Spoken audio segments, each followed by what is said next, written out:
अल्लाह अल्लाह अल्लाह अल्लाह अल्लाह अल्लाह अल्लाह अल्लाह अल्लाह अल्लाह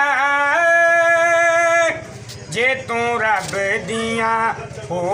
जे तू रब दियां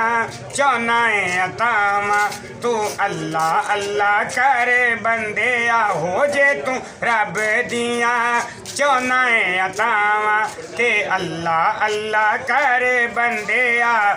दूर होण गियां हो दूर होण गियां सारियां बलावां ते अल्लाह अल्लाह कर बंदे जान अपनी नू दुखां विच पावी ना विरद अल्लाह अल्लाह दिल चों भुलावी ना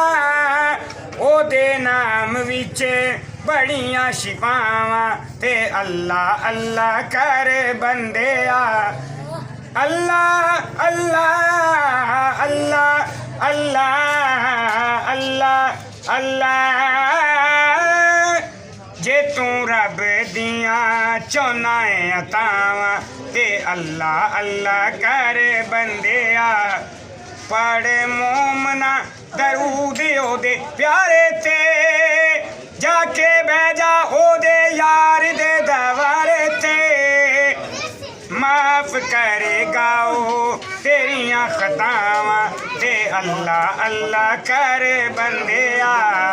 जे तू रब दियां हो जे तू रब दियां चाहना है अतावा ते अल्लाह अल्लाह कर बंदे देवे वास्ता जे नबी दी कोई आलदा रब ओदियां दुआवां नू नहीं टालदा राजी होण गियां तेरियां सदावां ते अल्लाह अल्लाह कर बंदे जे तू रब दियां चाहना है अतावा ते अल्लाह अल्लाह कर बंदे खुशी पर एक गल मेरी गौर नाल सुन लोकां तू दस देवी भई उच्चा ना खान लेकिन ए भी मैनू अपने इलाके ही ना सुनवावी अच्छा चलो पता क्यों ठीक मेरे को दुआ टाइम नहीं हुंदा इजाजत नहीं मिलती ता वास्ते जिस मैं आदि सवारी बना लई फिर मैं तेन दसा फिर आप दा फोन नंबर देवी फिर सदवाई रखी फिर कोई मसला ठीक है इस चैनल नु लाइक करना है आख दे इस चैनल लाइक करना चाहिए हाँ सब्सक्राइब करना है और दुआवां याद करना है